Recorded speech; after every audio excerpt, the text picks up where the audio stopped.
നേരത്തെ പറഞ്ഞ പോലെ തന്നെ ഒരു നിത്യഹരിത സസ്യമാണ് അരളി എന്ന് പറയുന്നത്. അതുകൊണ്ട് തന്നെ ഈ ആശ്രയത്വം കൂടുന്ന ഒരു സമീപനമാണ് നമ്മൾ ഈ അടുത്ത കാലത്തായി കണ്ടുകൊണ്ടേയിരിക്കുന്നത്. ഡോക്ടർ മഹേന്ദ്രകുമാർ, നേരത്തെ ശ്രീ വിജി തമ്പി ചൂണ്ടിക്കാട്ടിയതുപോലെ തന്നെ എപ്പോൾ മുതലാണ് നമ്മുടെ ക്ഷേത്രങ്ങളിൽ അല്ലെങ്കിൽ നമ്മുടെ പൂജകളിൽ ഈ അരളി സ്ഥാനം പിടിച്ചത് എന്നതുകൂടി പരിശോധിക്കേണ്ടി വരും.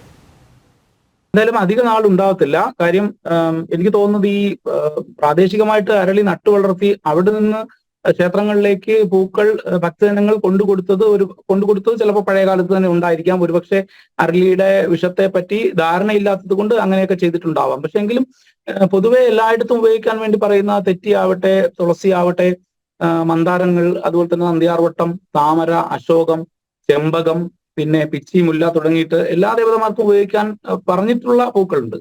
അപ്പൊ ആ പൂക്കൾ നാട്ടിൽ ലഭ്യമില്ലാഞ്ഞിട്ടല്ല, ഒരുപക്ഷെ എളുപ്പം, അത് തന്നെയാണ് അടിസ്ഥാനമായി പറയേണ്ടത്. ഒരു എളുപ്പത്തിന് വേണ്ടിയിട്ട് അല്ലെങ്കിൽ കടകളിൽ ലഭ്യമാകുന്നത് എന്നുള്ള നിലയിൽ അത് ഉപയോഗിക്കുന്നു എന്നേ ഉള്ളൂ. എന്തായാലും ഞാൻ പലരുമായി സംസാരിച്ചപ്പോൾ ഒരു പതിറ്റാണ്ടല്ല 2 പതിറ്റാണ്ടിനകത്താണ് ഇത് കൂടുതൽ ആയിട്ടും ഉപയോഗിച്ച് വരുന്നത്.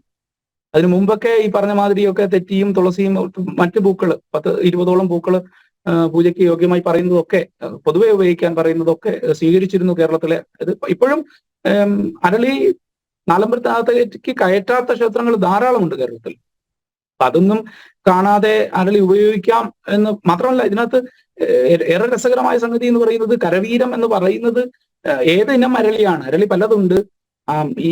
ഞാൻ പറഞ്ഞല്ലോ, നേരത്തെ സൂചിപ്പിച്ച പോലെ കരവീരം എന്ന് പറയുന്നത് ഈ പറയുന്ന നമുക്ക് അവൈലബിൾ ആയിട്ടുള്ള 20-ൽ പരം, എന്റെ അറിവിൽ 20-ൽ പരം, ഇന്നലെ ഒരാൾ അഭിപ്രായപ്പെട്ടത് 50ഓളം അരളികൾ ഉണ്ട് എന്നാണ്.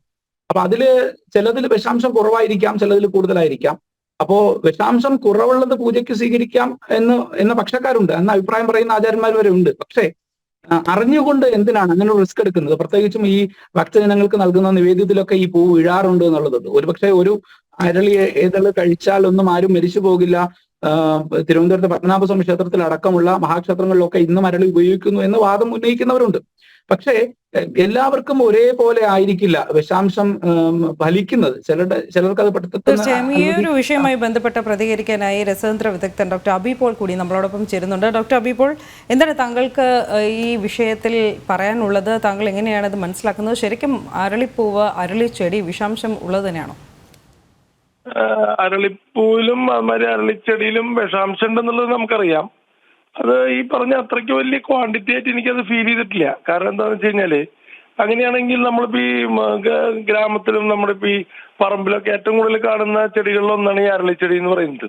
ഇപ്പൊ നമ്മളിപ്പോ അതിപ്പോ ഏറ്റവും കൂടുതൽ ഇപ്പൊ ഈ കന്നുകാലികളായാലും ഇപ്പോ പശു, ആട് പോലെയുള്ള ജന്തുക്കളായാലും അതൊക്കെ കഴിക്കുമ്പോ അവറ്റങ്ങളല്ലേ അത് ഏറ്റവും കൂടുതൽ സഫർ ചെയ്യേണ്ടത്. അങ്ങനെയൊന്നും ഉണ്ടായിട്ടായിരുന്നു നമ്മളത് ശ്രദ്ധയിൽപ്പെട്ടിട്ടുമില്ല. പക്ഷെ നമ്മളധികം അരളിച്ചെടീനെ നമ്മൾ പല കാര്യത്തിലും നമ്മൾ ഇൻവോൾവ് ചെയ്യാറില്ല. എന്താ കാരണം എന്ന് വെച്ച് കഴിഞ്ഞാൽ ചെറിയൊരു ടോക്സിറ്റി ഉണ്ടെന്നുള്ളത് നമ്മൾ വായിച്ചിട്ടുണ്ട്. പിന്നെ ഒരു പൂവ് ചവച്ചാലോ അല്ലെങ്കിൽ ഒരു ചെറിയൊരു ഇലയെടുത്ത് ചവച്ചാലോ മാത്രം അത്രയ്ക്ക് മരണത്തിന്റെ പോസിബിലിറ്റി ഉണ്ടാവുമെന്ന് ഞാൻ വിശ്വസിക്കുന്നില്ല. ഇപ്പൊ നമ്മളിപ്പോ ഞാൻ പെസ്റ്റിസൈഡ് വിങ്ങിലാണ് വർക്ക് ചെയ്തിട്ടുള്ളത്, സയന്റിസ്റ്റ് ആയിട്ട്. റാലിസ് റിസർച്ചിലാണ് ഞാൻ വർക്ക് ചെയ്തിട്ടുള്ളത്. അപ്പൊ അവിടെയൊക്കെ വർക്ക് ചെയ്യുമ്പോൾ നമ്മൾ LD വാല്യൂ എന്ന് പറഞ്ഞൊരു വാല്യൂ നിങ്ങൾ കേട്ടിട്ടുണ്ട്. LD50 വാല്യൂ, അതായത് ലീതൽ ഡോസേജ് എന്നാണ് അതിനെ പറയാം. ഈ ലീതൽ ഡോസേജ് ഒരു പെർട്ടിക്കുലർ എമൗണ്ട് ആവുമ്പോഴാണ് നമുക്ക് മരണം സംഭവിക്കുക. അപ്പൊ അത്രയ്ക്കും വിഷാംശമുള്ള ഒരു പൂവാണോ ഈ അരളിപ്പൂവ്? I really doubt. അത് വെറുതെ അനാവശ്യമായ ചർച്ചകളിലേക്ക് കൊണ്ടുപോകണ വഴിതിരിച്ചു വിടാണോ എന്ന് എനിക്കൊരു സംശയമുണ്ട്. അത്രയ്ക്ക് ടോക്സിറ്റി ഉണ്ടാവും, ഇല്ലാന്ന് ഞാൻ പറയുന്നില്ല. പക്ഷെ അതൊരു മൈൽഡ് ടോക്സിറ്റിയാണ്. പക്ഷെ അതിന്റെ പുറകിൽ മറ്റെന്തെങ്കിലും കാരണമായിരിക്കുമെന്ന് ഞാൻ വിശ്വസിക്കുന്നു. ശരി, വളരെയധികം നന്ദി ഡോക്ടർ പ്രതികരിച്ചതിന്. ഒരു പ്രേക്ഷകന്റെ അഭിപ്രായം കൂടി കേൾക്കേണ്ടതുണ്ട്. പുനലൂരിൽ നിന്ന് ശ്രീ സുധാകരൻ കൂടി നമ്മളോടൊപ്പം ചേരുന്നുണ്ട്. ശ്രീ സുധാകരൻ, എന്താണ് താങ്കൾക്ക് ഈ വിഷയവുമായി ബന്ധപ്പെട്ട് പറയാനുള്ളത്? ഏകദേശം ഇത് ഒരു കടയ്ക്കൽ കുറ്റിക്കാട് എന്ന് പറയുന്ന സ്ഥലം, കൊല്ലം ജില്ലയിലാണ് കടയ്ക്കൽ കുറ്റിക്കാട്. ശരി. പിന്നെ കടയ്ക്കൽ കുറ്റിക്കാട് സ്കൂളില് ഒരു 45, എനിക്കിപ്പം 63 വയസ്സുള്ള, എനിക്കൊരു 10-17 വയസ്സുള്ള സമയത്താണ് സ്കൂളിൽ വിട്ടു വന്ന 2 പിള്ളേര് പിന്നെ പോങ്ങുമല്ല എന്ന് പറയുന്ന സ്ഥലത്ത് അവിടെ മുറ്റത്ത്, റോഡ് സൈഡിൽ മുറ്റത്ത് ഈ അരളിപ്പൂ ഉണ്ടായിരുന്നു. ആ പിള്ളേർ അതിന്റെ പാല്, പിന്നെ പൂ പറിച്ച് പാൽ കുടിച്ച് 2 കുഞ്ഞുങ്ങൾ മരിച്ച സംഭവം എനിക്ക് വ്യക്തമായിട്ട് അറിയാവുന്ന കാര്യമോ. അതിൽ ഈ ഡോക്ടർമാരുടെ അല്ലെങ്കിൽ ശാസ്ത്രീയമായ റിപ്പോർട്ടുകൾ എങ്കിലും വന്നിട്ടുണ്ടോ? അങ്ങനെ അറിവുണ്ടോ താങ്കൾക്ക്?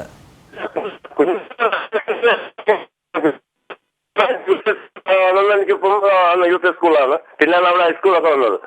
പിന്നെ നമ്മളെ കടയ്ക്കൽ, കൊല്ലം ജില്ലയിൽ കടയ്ക്കൽ നിന്ന് കുറ്റിക്കാട് എന്നുള്ള സ്ഥലത്ത് സ്കൂളുണ്ട്. അവിടുത്തെ 2 കുഞ്ഞുങ്ങളാണ് എന്ന് പറഞ്ഞാൽ എനിക്കന്ന് ചിലപ്പോൾ 10 വയസ്സുള്ളൂ. വ്യക്തമായിട്ട് നമുക്കറിയാവുന്നതാണ്. കുഞ്ഞുങ്ങൾ സ്കൂൾ വിട്ടു വന്ന സമയത്ത് 2 കുഞ്ഞുങ്ങൾ മരിച്ചതായിട്ട് നല്ല ഓർമ്മയുണ്ട്. ശരി, വളരെയധികം നന്ദി ശ്രീ സുധാകരൻ, താങ്കളുടെ അനുഭവം ഞങ്ങളോട് പങ്കുവച്ചതിന്. ഡോക്ടർ മഹേന്ദ്രകുമാർ, താങ്കളിലേക്കാണ് ഇനി എത്തുന്നത്. 2 തരം അഭിപ്രായം നമ്മൾ കേൾക്കുന്നുണ്ട്. ഒന്ന്, ഇതിൻ്റെ ആധികാരികത അല്ലെങ്കിൽ ശാസ്ത്രീയത അറിയുന്നതിന് മുമ്പ് ഇങ്ങനെ ചർച്ചകൾ പരക്കേണ്ടതുണ്ടോ എന്നുള്ളത് പ്രസക്തമായ ചോദ്യം തന്നെയാണ്. കാരണം ആദ്യം അറിയേണ്ടത് ഇതിന് പിന്നിലെ സത്യം എന്തെന്നാണ്. ഇത് എത്രത്തോളം അളവിൽ ഉള്ളിൽ ചെല്ലുമ്പോഴാണ് ഇത് മാരകമാവുന്നത്, ഇതിൻ്റെ വിഷാംശം ഈ ഫലിച്ചു തുടങ്ങുന്നത് എന്നത് ഒന്ന്. ഇനി പരക്കെ ഇതിനെ എല്ലാവരിലും ഇത് ബാധിക്കുമോ, അതോ ചില ആളുകളിൽ മാത്രമാണോ വിഷാംശം ഫലിച്ചു തുടങ്ങുന്നത് എന്നുള്ള ചോദ്യം കൂടി വരുന്നുണ്ട്. ഈ അരളിപ്പൂവ് ശരിക്കും ഇത്രയും അനേകം പുഷ്പങ്ങളുടെ കാര്യം പറയുന്നതിൽ ഒന്ന് മാത്രമാണ് ഈ പറയുന്ന അരളി. അപ്പോൾ മറ്റ് വിഷാംശങ്ങൾ ഒന്നും തന്നെ ഇല്ലാത്ത മറ്റ് അത്രയും പുഷ്പങ്ങൾ, ധാരാളം പുഷ്പങ്ങൾ ഉള്ള സ്ഥിതിക്ക് ഈ അരളി ഉപയോഗിച്ചേ മതിയാകൂ എന്ന് വാശി പിടിക്കുന്നതിന്റെ താല്പര്യമാണ് മനസ്സിലാകാത്തത്. എത്രയോ പുഷ്പങ്ങൾ നമുക്ക് നമ്മുടെ നാട്ടിൽ പെട്ടെന്ന് കിട്ടുന്നതായ പൂക്കൾ ധാരാളം പറഞ്ഞിട്ടുണ്ട് പൂജയ്ക്ക് എന്ന് ഇരിക്കെ, ഈ അരളി ഞാൻ നേരത്തെ സൂചിപ്പിച്ചു, വിജിത്തമ്പി സാറും സൂചിപ്പിച്ചതാണ്, എളുപ്പം കിട്ടുന്നു എന്നുള്ള ഉദ്ദേശത്തിൽ എന്ന് പറയുമ്പോൾ തമിഴ്നാട്ടിൽ ഇപ്പൊ ഇന്ന് നിലവിൽ ക്ഷേത്രങ്ങളിൽ, ഇപ്പൊ തിരുവനന്തപുരം ജില്ലയുടെ കാര്യം എനിക്കറിയാം, തിരുവനന്തപുരം ജില്ലയിൽ ഇന്നും ക്ഷേത്രങ്ങളിൽ തുളസി ഉപയോഗിക്കുന്നത് തമിഴ്നാട്ടിൽ നിന്ന് പൂക്കടയിലേക്ക് എത്തുന്ന തുളസിയാണ് വാങ്ങുന്നത്. കിലോയ്ക്ക് 50 രൂപ 40 രൂപ റേഞ്ചിൽ ഈ തുളസി വാങ്ങിച്ച് തീർത്തിട്ടാണ് ഉപയോഗിക്കുന്നത്. അതായത് ഭക്തജനങ്ങൾ അമ്പലത്തിലേക്ക് പൂക്കൾ കൊണ്ട് കൊടുക്കുന്നില്ല എന്നുള്ളതാണ് അതിൽ നിന്ന് മനസ്സിലാകുന്നത്. ഒരുപക്ഷെ കൊണ്ട് കൊടുക്കാത്തതാണോ, മറിച്ച് ഇങ്ങനെ വാങ്ങാൻ കിട്ടും, അമ്പലത്തിലേക്ക് അത് ഡയറക്റ്റ് വരുന്നുണ്ട് എന്നുള്ളത് കൊണ്ട് നമ്മൾ കൊടുക്കേണ്ടതില്ല എന്നുള്ളത് കൊണ്ടായിരിക്കാം ചിലപ്പോ അവരങ്ങനെ ചെയ്യുന്നതെന്ന് തോന്നുന്നു. എന്തായാലും ഈ തെറ്റി അടക്കം, തുളസി അടക്കം തമിഴ്നാട്ടിലെ പാടങ്ങളിൽ തന്നെയാണ് ഇപ്പോൾ വരുന്നത്. നമ്മുടെ വീടിന് അടുത്തുള്ളത് അല്ലെങ്കിൽ ക്ഷേത്രത്തെ പരിസരത്ത് നട്ടുപിടിപ്പിക്കാത്തതോ അല്ലെങ്കിൽ ഉള്ളത് പറിച്ചെടുക്കാനുള്ള മെനക്കേട് ഒഴിവാക്കാൻ വേണ്ടിയിട്ട് കൂടിയായിരിക്കണം എല്ലാം ഇങ്ങനെ റെഡിമെയ്ഡ് ആയിട്ട് നമ്മൾ ചെയ്യുന്നത്. അതിന്റെ തിക്താനുഭവം, അതിലിപ്പോ ഈ വിഷാംശം ഉണ്ടോ ഇല്ലേ എന്നുള്ളതിന്റെ ചർച്ച ശരിക്കും ഇനിയാണ് തെളിയേണ്ടത്. എന്നിരുന്നാൽ തന്നെയും അതിൽ എന്തെങ്കിലും അലർജിയുടെ ഘടകം അല്ലെങ്കിൽ എന്തെങ്കിലും വിഷാംശം എല്ലാവരിലും ഒരേപോലെ ബാധിക്കുമെന്ന അഭിപ്രായം എനിക്കില്ല. സമ്പൂർണ്ണമായും വിഷമാണ് അല്ലെങ്കിൽ ഒരു അരളിപ്പൂവ് നിവേദ്യത്തിൽ വീണുപോയി ആ നിവേദ്യം കഴിച്ചാൽ ആൾ മരണപ്പെടും എന്ന അഭിപ്രായം എനിക്കില്ല.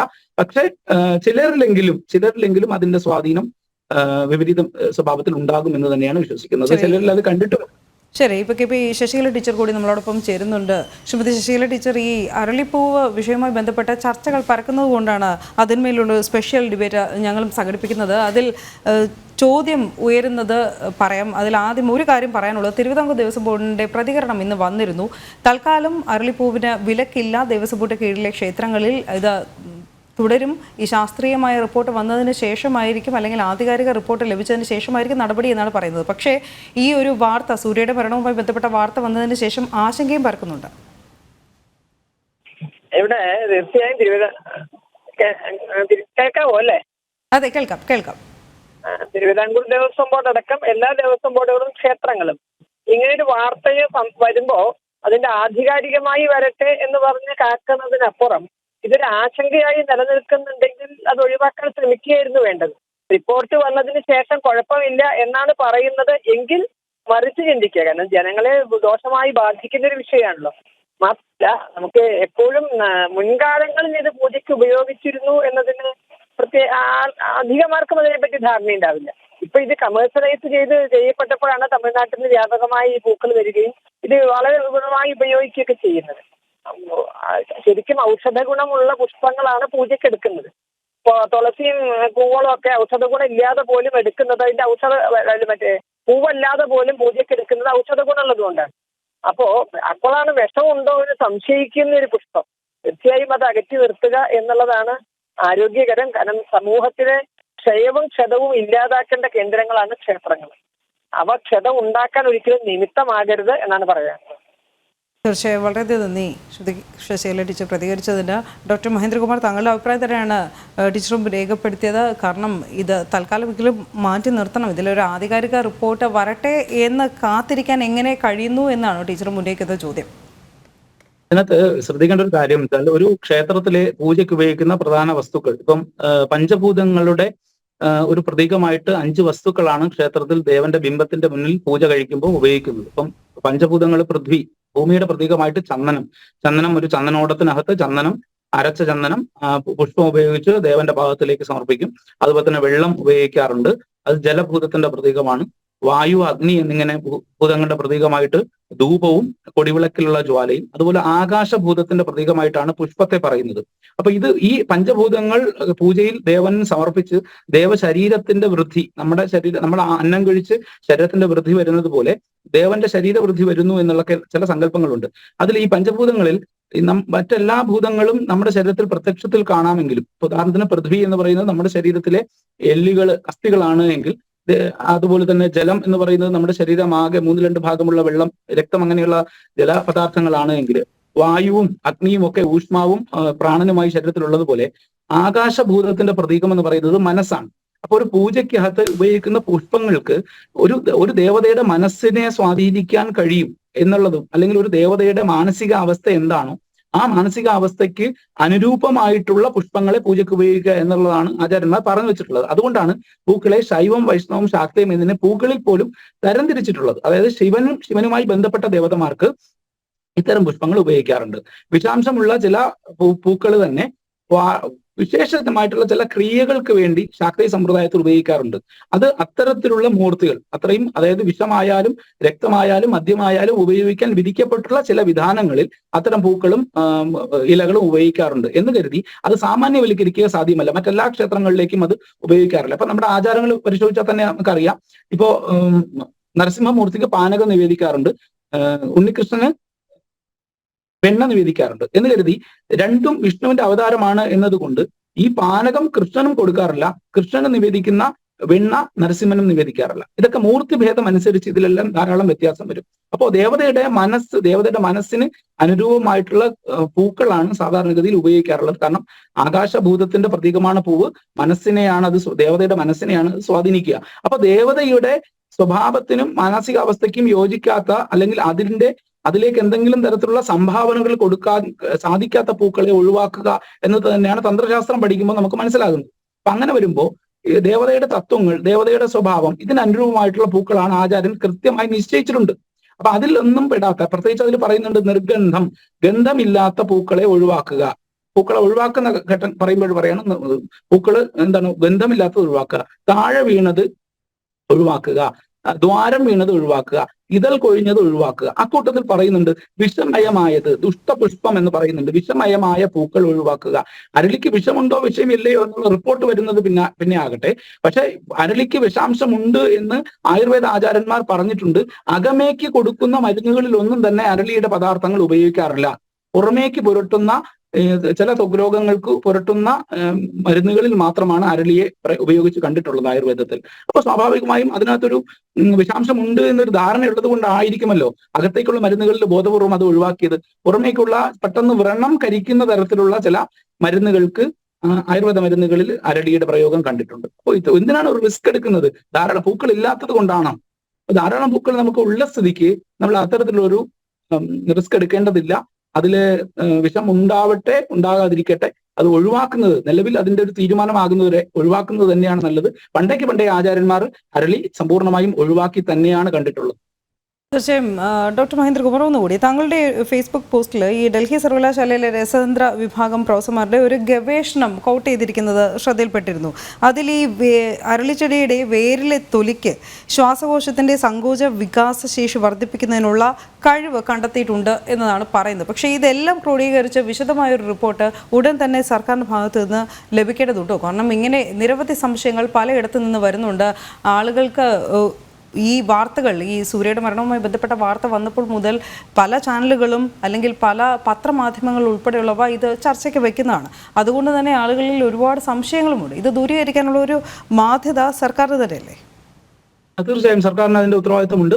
മാത്രമല്ല, നേരത്തെ പറഞ്ഞ ഗവേഷണവുമായി ബന്ധപ്പെട്ട ഒരു പോയിന്റാണ് ഈ വികാസ സങ്കോചങ്ങളെ പറ്റി പറയുന്ന കൂട്ടത്തില് അതിന്റെ പ്രയോഗം, അത് ഇന്ന കാര്യങ്ങൾക്ക് ഉപയോഗിക്കാമെന്ന് പറയുന്നുവെങ്കിലും അതിന്റെ അളവ് അല്പം കൂടിക്കഴിഞ്ഞാൽ അതിന്റെ പ്രവർത്തനം നിലയ്ക്കും എന്നും അവർ കണ്ടെത്തിയിട്ടുണ്ട്. അപ്പൊ അതുകൊണ്ട് ഇത് വിഷമാണ്. പക്ഷെ പലപ്പോഴും ചില വിഷങ്ങൾ നമ്മൾ എന്ത് ചെയ്യാറുണ്ട്, മരുന്നായും ഉപയോഗിക്കാറുണ്ട് എന്നുള്ളത് വിസ്മരിക്കുന്നില്ല. ഇപ്പോ പഴനി ആണ്ടവന്റെ ബിംബം തന്നെ നവപാഷാണം എന്ന് പറയുന്ന പേരിൽ ഒറ്റയ്ക്ക് ഉപയോഗിക്കുമ്പോൾ കൊടും വിഷമായിട്ടുള്ള 9 ദ്രവ്യങ്ങൾ ചേരുമ്പോൾ അത് അമൃതായി മാറുന്നു. അത് 9 വിഷം ചേരുമ്പോൾ അത് അമൃതായി മാറുന്നു. ഒറ്റക്കെട്ടൊക്കെ വിഷമാണ് എന്നതുപോലെ അരളിയും ഈ ചില അരളിയിലെ വിഷാംശത്തെ ചില രോഗങ്ങളുടെ ചികിത്സയ്ക്ക് ഉപയോഗിക്കാം എന്നുള്ളത് സത്യമാണ് എങ്കിലും അത് ഒറ്റയ്ക്ക് അത് വിഷം തന്നെയാണ് എന്ന് പറയാതിരിക്കാൻ നിർവാഹമില്ല. അതുകൊണ്ട് നമ്മൾ ഇത്രയും നല്ല സുഗന്ധമുള്ള നാട്ടിൽ അവൈലബിൾ ആയിട്ടുള്ള ധാരാളം പൂക്കൾ ഉണ്ടായിരിക്കെ അരളിയെ എളുപ്പത്തിന് വേണ്ടി ആശ്രയിക്കരുത് എന്നാണ് ആ വിഷയത്തിൽ ഒരു പ്രേക്ഷകൻ കൂടി നമ്മളോടൊപ്പം ചേരുന്നുണ്ട്. നെന്മാറിൽ നിന്ന് ശ്രീ ജയപ്രകാശ് ആണ് നമ്മളോടൊപ്പം ചേരുന്നുണ്ട്.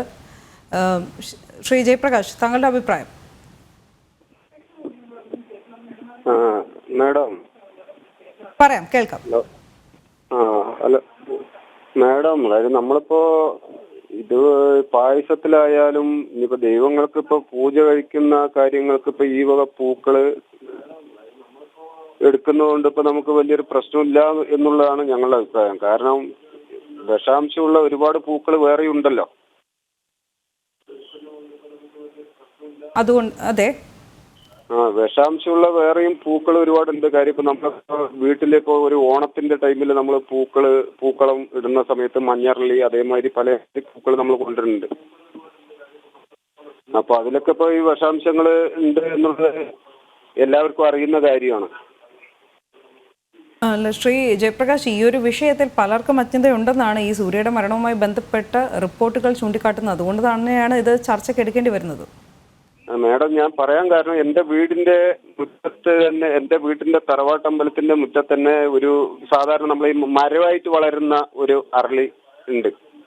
അതിലത്തെ പുഷ്പം നമ്മൾ എടുത്തുകൊണ്ട് നമ്മൾ ഈ അമ്പലത്തിന്റെ കാര്യങ്ങൾക്ക് നമ്മൾ വിനിയോഗിക്കുന്നുണ്ട്. അപ്പൊ ഇങ്ങനെയുള്ള സംഭവം പൂ അങ്ങനെ ഒരു പ്രശ്നമുള്ള പൂവാണെന്നുള്ളത് നമ്മൾ ഇപ്പോഴാണ് പറയുന്നത്.